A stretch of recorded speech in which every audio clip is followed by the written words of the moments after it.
जय हिंद आप सभी को। चलिए शुरू करते हैं आज की अपनी क्लास। और जैसा कि ये दूसरी क्लास आप लोग जानते हैं, हम लोग इस समय पढ़ रहे हैं काव्य शास्त्र। काव्य शास्त्र में भारतीय काव्य शास्त्र हम लोग पढ़ रहे हैं। यूजीसी नेट के लिए खासतौर से टीएसटी पीएचडी भी इसमें शामिल है। एक क्लास हम लोगों की हो गई है काव्य शास्त्र की, जिसमें हम लोगों ने पढ़ लिया था कि काव्य शास्त्र आखिर क्या होता है और इसमें कितना पढ़ना होता है। इस चर्चा को हम लोग कंप्लीट कर लिए थे अपने, यानी कि काव्य शास्त्र सिलेबस की बात हम लोग कर लिए थे। ठीक बात। चलिए आज का हम लोग अपना सेशन शुरू करते हैं। इसके पहले आप लोग कॉपी कलम निकाल लीजिए और हम लोग अपने गुरु चरणों को याद करते हैं। उन्हीं की कृपा से सब कुछ है। गुरु ब्रह्मा गुरु विष्णु गुरु देव महेश्वर, गुरु साक्षात परम ब्रह्म तस्मै श्री गुरुवे नमः। ध्यान मूलम गुरुर्मूर्ति, पूजा मूलम गुरु पदम, मंत्र मूलम गुरु वाक्य, मोक्ष मूलम गुरु कृपा। बिना गुरु की कृपा के कुछ संभव नहीं है।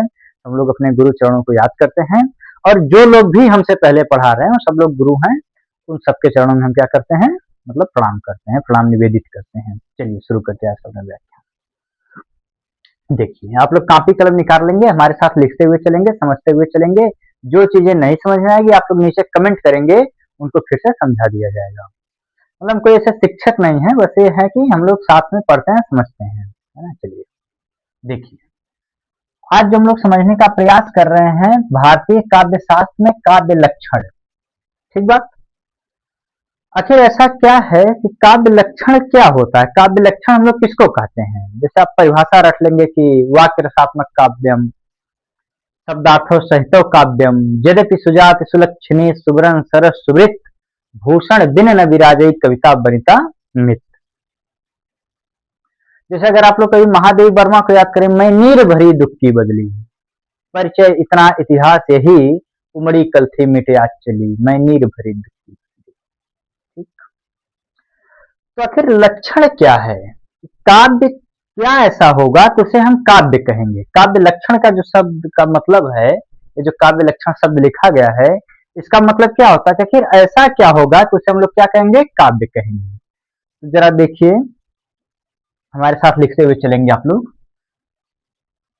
काव्य शास्त्र से हमारा तात्पर्य यह है, लिखेंगे। अच्छा, कुछ लोग कहते हैं कि राइटिंग सही नहीं है, तो हम थोड़ा सा ध्यान देते भाई। काव्य लक्षण से तात्पर्य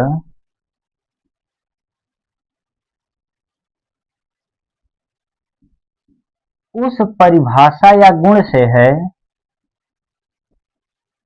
उस परिभाषा या गुण से है जिसके द्वारा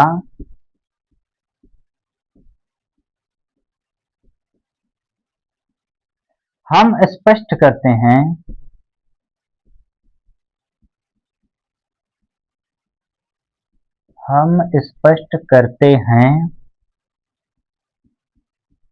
कि काव्य क्या है।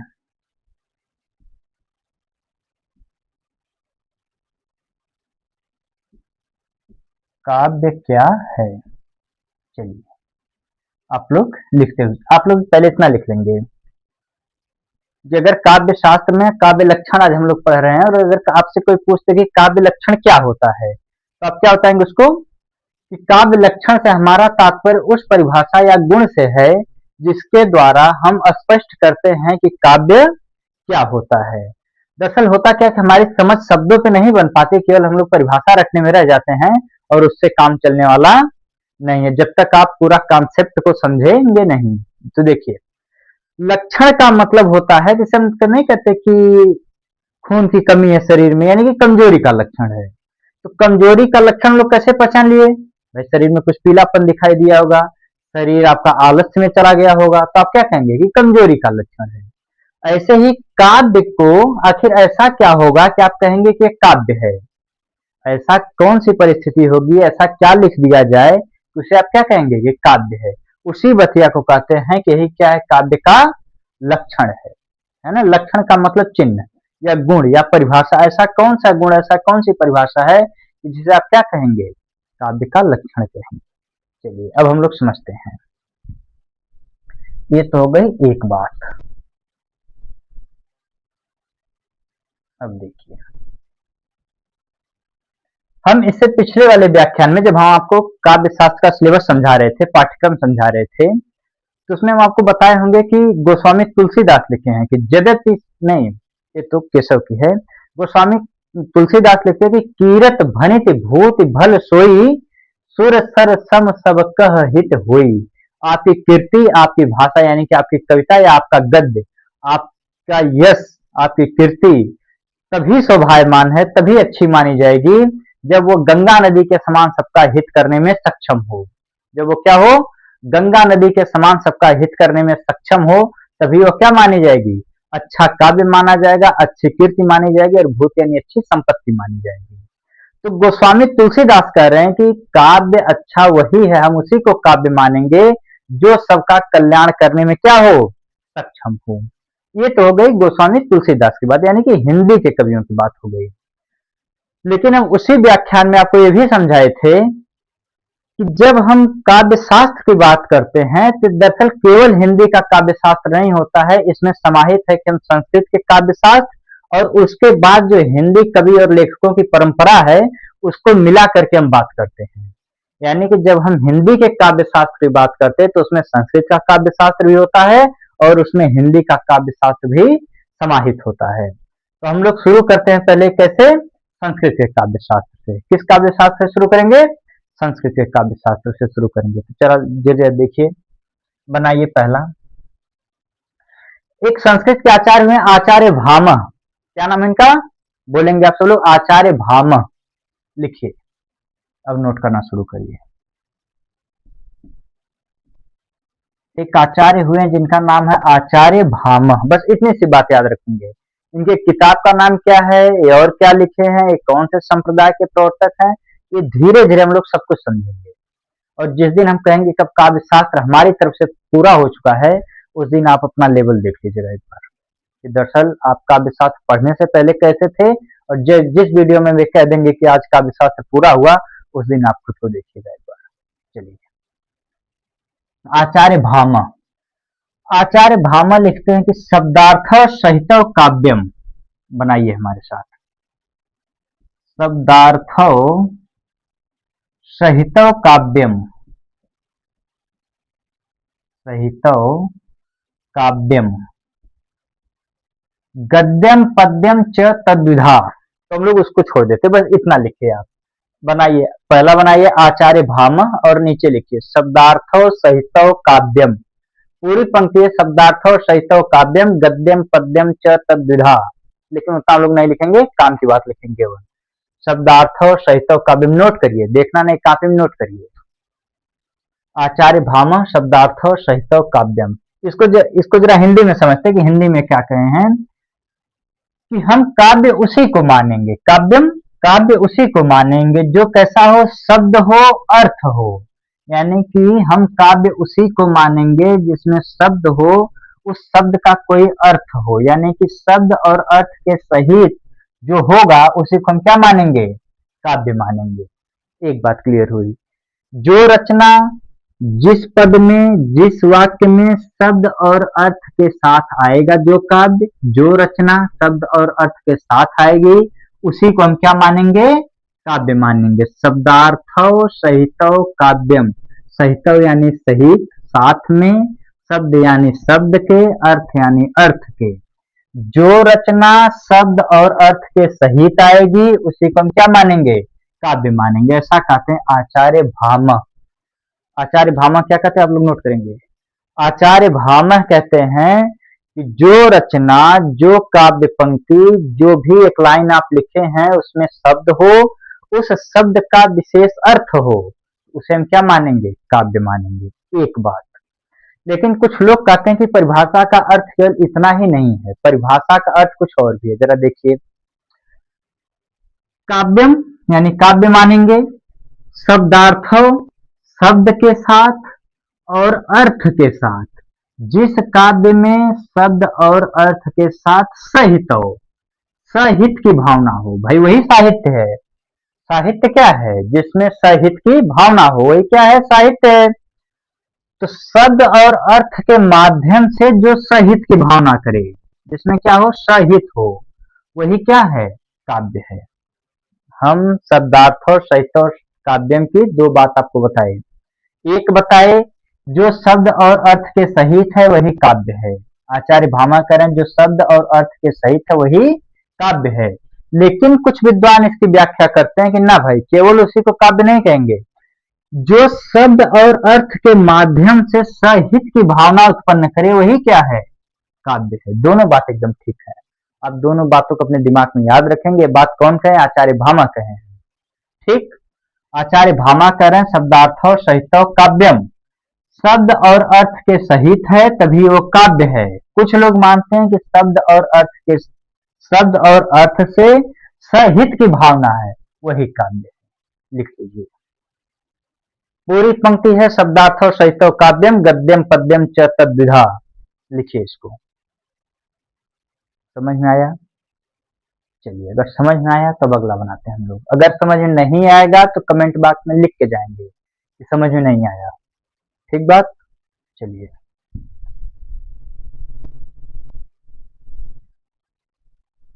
अब आइए, अब हम लोग बनाते हैं विश्वनाथ, आचार्य विश्वनाथ। दूसरा आचार्य बनाते हैं। दूसरे आचार्य कौन से? आचार्य विश्वनाथ।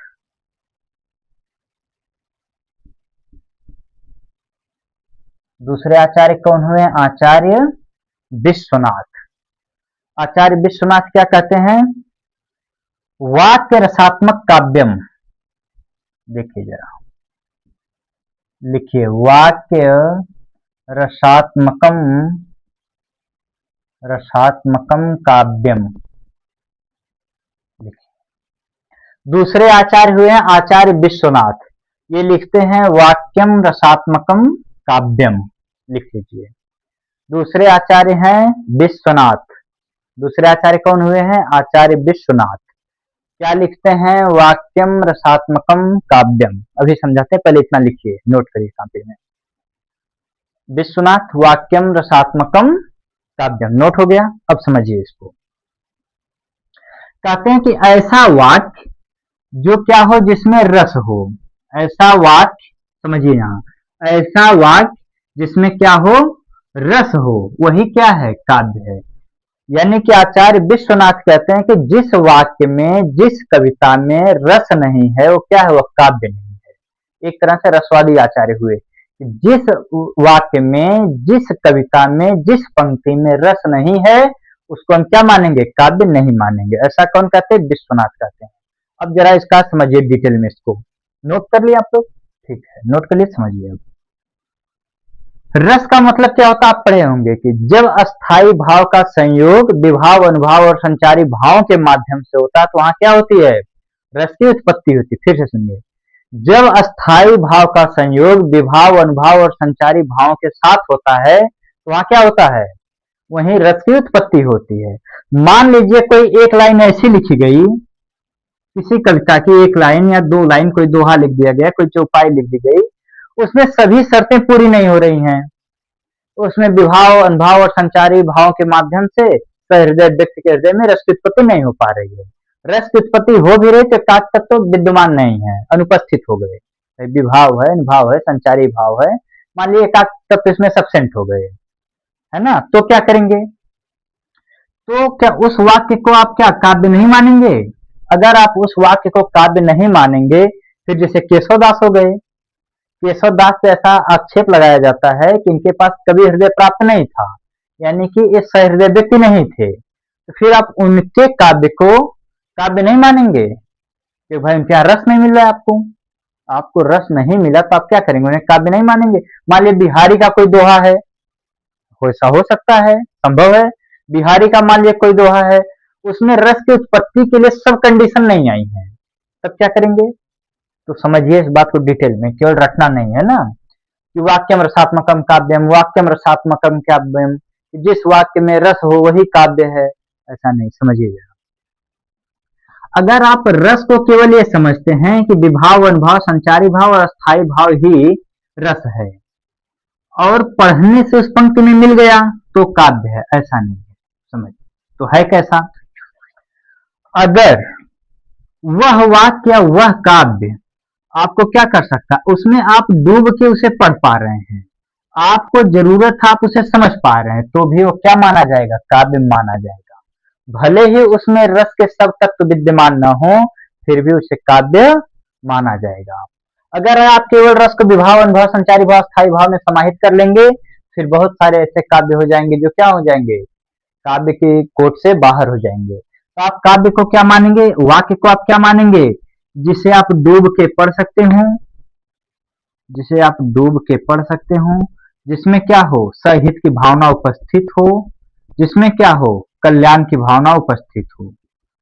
तो ऐसे वाक्य को भी क्या मानेंगे? रसात्मकम, यानी कि रस और विभाव अनुभाव वाले जरूरी नहीं है, आपको रस मिल पा रहा है कि नहीं, ये बात इंपॉर्टेंट है।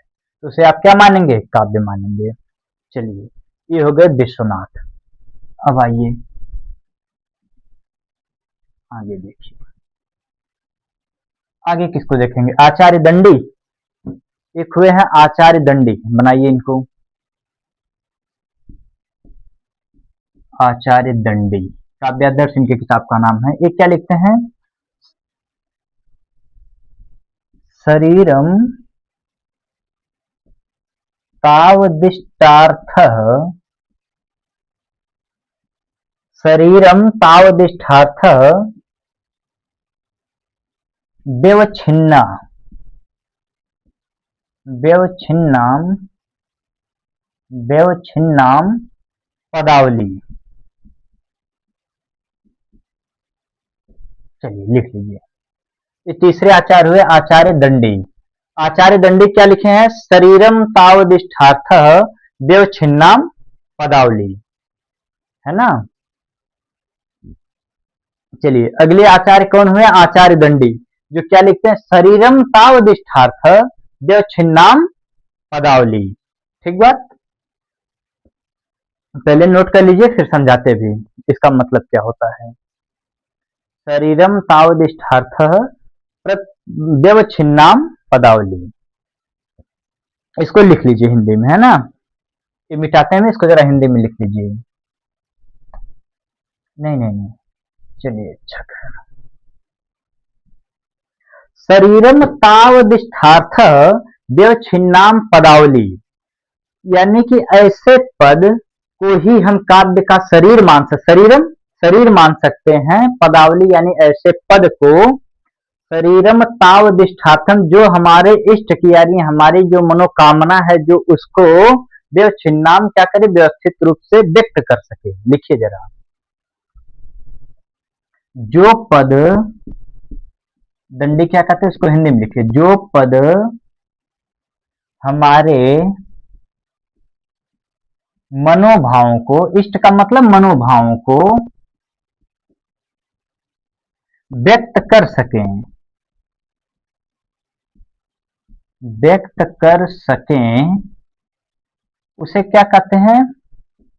उस पद को मतलब उसे काव्य का शरीर कह सकते हैं, उसे काव्य का शरीर कह सकते हैं। शरीर मतलब कहेंगे या कह सकते हैं, कहेंगे कर लेते अपने भाषा में। लिखिए, दंडी क्या कहते हैं? शरीरम तावदिष्टार्थ व्यवच्छिन्नाम पदावली, शरीरम तावदिष्टार्थ व्यवच्छिन्नाम पदावली, उसको हिंदी में क्या कहते हैं? जो पद हमारे मनोभाव, इष्ट है, इष्ट यानी कि जो हमारे मनोभाव, जो हमारा इष्ट है, यानी जो हम सोच पा रहे हैं, जो उन मनोभावों को व्यक्त कर सके, उसे हम क्या कहते हैं? काव्य का शरीर कहेंगे। ऐसा कौन कहते हैं? आचार्य दंडी। लिख लीजिए, जो पद हमारे मनोभावों को व्यक्त कर सके और काव्य, उसे काव्य का शरीर कहते हैं। चलिए अगला देखिए, ये हो गए आचार्य दंडी। अब अगले आचार्य के रूप में हम लोग किसको देखेंगे? अगले आचार्य के रूप में आप बनाइए मम्मट। एक आचार्य हुए आचार्य मम्मट, चौथे आचार्य के रूप में आचार्य मम्मट। आचार्य मम्मट क्या लिखते हैं? तद दोषौ, तद दोषौ, तद दोषो शब्दार्थो, शब्दार्थो, है ना। तद दोषो शब्दार्थो सगुणा, गुण के सहित, सगुणा वलंकृति सगुणावलंकृति पुनः क्वापि, लिख लीजिए। हम बोल भी रहे हैं, साथ में लिख भी रहे हैं। अगले आचार्य हुए आचार्य मम्मट। ये क्या कहते हैं? तद दोषो शब्दार्थो सगुणावलंकृति पुनः क्वापि। इतना लिख लीजिए, फिर इसका मतलब समझाते हैं। इसका मतलब क्या होता है? आचार्य मम्मट हुए, लिखते तद दोषो शब्दार्थो सगुणावलंकृति पुनः क्वापि। हम कई बार इसलिए बोल देते हैं ताकि आप लोग सुन के लिख लेंगे कहीं है, और कई बार सुनेंगे तो आपको चीजें याद हो जाएंगी। अगर संभव हो तो साथ में बोलते भी रहा करिए। तद दोषो, एक बार बोलिए, तद दोषो शब्दार्थो सगुणावलंकृति पुनः क्वापि। देखिए अब इसका मतलब समझाते हैं, मतलब समझिए, नोट हो गया होगा मतलब से। तद दोषो यानी दोष से रहित हो, उसमें कोई दोष न हो। शब्दार्थ हो, शब्द हो, अर्थ हो। जैसे कौन कहे थे अभी शुरू के आचार्य भामा, शब्दार्थ सहित काव्यम, यानी कि ये उनको समाहित कर लेते हैं। शब्द हो, अर्थ हो। तद दोष हो, उसमें कोई दोष न हो। तद दोष हो, कोई दोष न हो। शब्दार्थ हो, शब्द हो, अर्थ हो। सगुणावलंकृति, सगुणावलंकृति, सगुण हो यानी कि उसमें गुण के साथ हो। वलंकृति पुनः क्वापि, और कहीं कहीं अलंकार हो सकता है, कहीं कहीं अलंकार नहीं भी हो सकता है। एक बार फिर से समझिए। तद दोष हो, जिसमें कोई दोष न हो। शब्दार्थ हो, शब्द हो, उसका निश्चित अर्थ हो। सगुणावलंकृति, गुण के साथ हो। सगुणा यानी गुण के साथ हो। अलंकृति यानी कि उसमें अलंकार हो। पुनः क्वापि, कहीं कहीं हो सकते हैं, कहीं कहीं नहीं भी हो सकते हैं। उसे हम क्या मानेंगे? काव्य मानेंगे। तो आचार्य मम्मट क्या कर रहे हैं कि वह रचना, लिख देते हैं हिंदी में, चलो मिटाते हैं हिंदी में। देखिए जरा, आचार्य मम्मट ये जो संस्कृत लिखी उसकी हिंदी लिखिए। वह रचना, वह रचना जिसमें, वह रचना जो कर लीजिए, जो दोषों से रहित हो, यानी जिसमें दोष न हो। दोषों से रहित हो,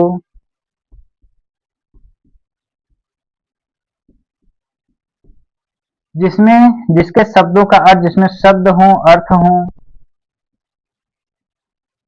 जिसमें शब्द अर्थ हो, जिसमें क्या हो? शब्द अर्थ हो, और क्या हो? जो गुण के साथ हो, जो गुण के साथ हो। अब अलंकार हो भी सकते हैं, अलंकार नहीं भी हो सकते हैं। अलंकार रहित भी हो सकती है, ऐसा लिखिए। यानी अलंकार ना भी हो तो काम चलेगा, अलंकार रहित भी हो सकती है।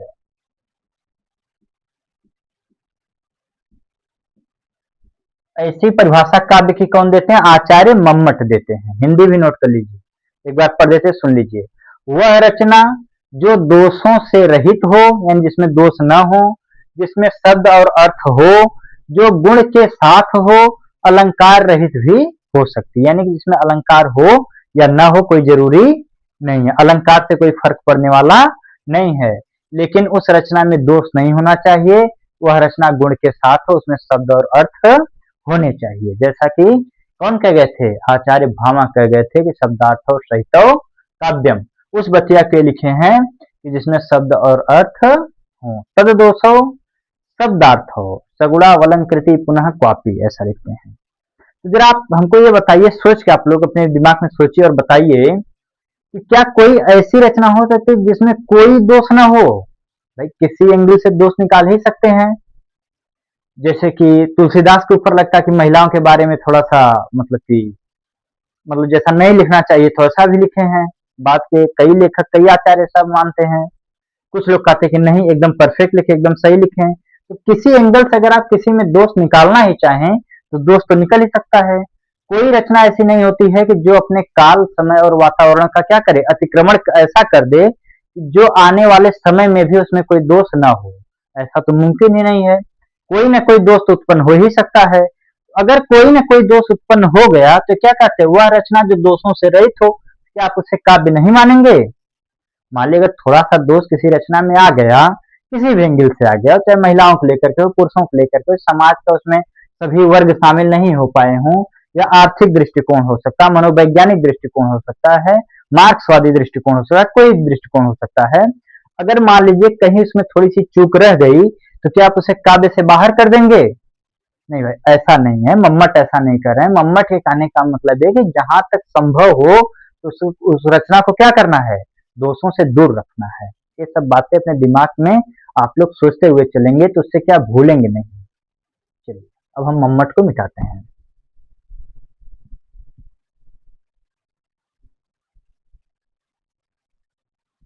चलिए, एक आधे हम आचार्य को अगर और देखना हो तो हम लोग किसको देख सकते हैं? पंडित राज जगन्नाथ उनका नाम है, एक पांचवें आचार्य के रूप में आप लोग बना लीजिए। इनका नाम क्या है? जगन्नाथ। पंडित राज जगन्नाथ इन्हें कहते हैं। ये क्या लिखते हैं पंडित राज जगन्नाथ? रमणीयार्थ, रमणीयार्थ, रमणीयार्थ प्रतिपादकम शब्द काव्यम, शब्द काव्यम लिख लीजिए। ये क्या कहते हैं? जगन्नाथ क्या कह रहे हैं? रमणीयार्थ प्रतिपादकम शब्द काव्यम लिख लीजिए। पंडित राज जगन्नाथ क्या कहते हैं? रमणीयार्थ प्रतिपादकम शब्द काव्यम लिखिए। रमणीयार्थ प्रतिपादकम शब्द काव्यम। अब लिख लीजिए तो मतलब समझाते इसका। अच्छा, जो हम समय देते हैं बीच में कि लिख लीजिए, तो आप लोग लिख भी लिया करिए। ऐसा नहीं कि एकदम ऑनलाइन कोचिंग तरह सुनते रहिए, है ना। इस कोचिंग को, इस क्लास को आप लोग एकदम ऑफलाइन की तरह से यूज करिए कि हर एक चीज आपको समझाई जा रही, एक बार नहीं 5 बार समझाई जा रही। उसके बाद भी नहीं समझ में आ रहा तो पब्लिक एक ग्रुप से कमेंट बॉक्स खुला है, आप उसमें लिखिए। अगर कहीं दिक्कत है, त्रुटि हमसे हो रही है, तो उसको भी लिखेंगे आप लोग कि गुरुजी ये त्रुटि हो गई, इसको आप एक बार देखिए, तो नेक्स्ट वीडियो में हम उसको जरूर क्या करेंगे, उसका सुधार कर देंगे। ठीक बात? क्योंकि त्रुटि हो सकती है भाई, ऐसे में कोई मतलब ब्रह्मा नहीं है। ठीक बात? लेकिन फिर भी जितना समझा रहे हैं, अगर आप लोग उतना समझेंगे तो आपको काफी बेनिफिट मिलेगा। चलिए, अब जरा इसका मतलब समझिए। लिख लिए होंगे आप लोग, रमणीयार्थ प्रतिपादकम शब्द काव्यम। रमणीयार्थ, रमणीयार्थ, रमणीय यानी सुंदर, अर्थ यानी अर्थ। तो जरा लिखिए, सुंदर अर्थ, इसका मतलब रमणीयार्थ यानी सुंदर अर्थ। प्रतिपादकम यानी जो प्रतिपादित करे, यानी कि जो क्या करे, प्रतिपादित करे। प्रतिपादित करने का मतलब क्या हुआ? जो हमारे सामने प्रस्तुत करे, प्रतिपादित करे यानी कि जो प्रस्तुत करे। शब्द यानी वही शब्द, यानी वही शब्द। काव्यम यानी काव्य है। लिख लीजिए आप लोग, जो सुंदर अर्थ प्रतिपादित करे वही शब्द क्या है? काव्य। एक शब्द यहां जोड़ लीजिए, जो। रमणीयार्थ सुंदर अर्थ, प्रतिपादकम यानी प्रस्तुत करे, प्रतिपादित करे, शब्द यानी वही शब्द, काव्यम यानी काव्य है। रमणीयार्थ, फिर से बोलेंगे आप लोग हमारे साथ, रमणीयार्थ प्रतिपादकम शब्द काव्यम। जो रचना सुंदर अर्थ को प्रस्तुत करे, हमारे सामने प्रतिपादित करे, वही रचना क्या है? काव्य है। बात समझ आई? ये बता रहे हैं आचार्य पंडित राज जगन्नाथ। लिख लीजिए, रमणीयार्थ प्रतिपादक शब्दम काव्यम, जो अर्थ मतलब कि जो सुंदर अर्थ प्रतिपादित करे वही शब्द क्या है? काव्य है। अच्छा, इसमें आपके मन में एक बात आ सकती है कि शब्द तो कोई रमणीय अर्थ नहीं उत्पन्न करता भाई। शब्द कैसे अर्थ उत्पन्न, रमणीय अर्थ उत्पन्न कर? शब्दों का अर्थ होता है, ये अलग बात है। जैसे मान लीजिए हम कह दें कि सुंदर, एक शब्द है सुंदर, तो सुंदर से आप क्या कह सकते हैं? जैसे हम कहते हैं बगीचा सुंदर है, वह वस्तु सुंदर है, वह व्यक्ति सुंदर है, तो पूरे एक सेंटेंस का वाक्य मतलब समझ में आता है कि वह व्यक्ति सुंदर है। अब आपको समझ में आ गया, अच्छा अच्छा बात पूरी हो गई कि कोई व्यक्ति है जो क्या है? सुंदर है। कोई बगीचा जो है क्या है? सुंदर है। कोई वृक्ष जो है वो सुंदर है। भाई जब तक आप पूरा वाक्य नहीं कहेंगे तब तक सुंदर कैसे बता देंगे, शब्द कैसे बता देगा? शब्द से तो रमणीय अर्थ नहीं निकल पाएंगे। तो यहाँ जो शब्द का अर्थ है, इस काव्य के रूप में कहा गया है। ये क्या है? काव्य है। कि रमणीयार्थ प्रतिपादक काव्यम, यानी कि वही काव्य है जो काव्य रमणीय अर्थ को प्रस्तुत करे, वो क्या है? काव्य है। इस शब्द का अर्थ आप लोग शब्द नहीं लेंगे, इस शब्द वो होता है जो अक्षरों के समूह से बनता है, जिसका एक विशिष्ट अर्थ होता है, उसे शब्द कहते हैं। ऐसा नहीं आप लोग समझेंगे। शब्द का मतलब ही क्या होता है? काव्य होता है। ठीक बात।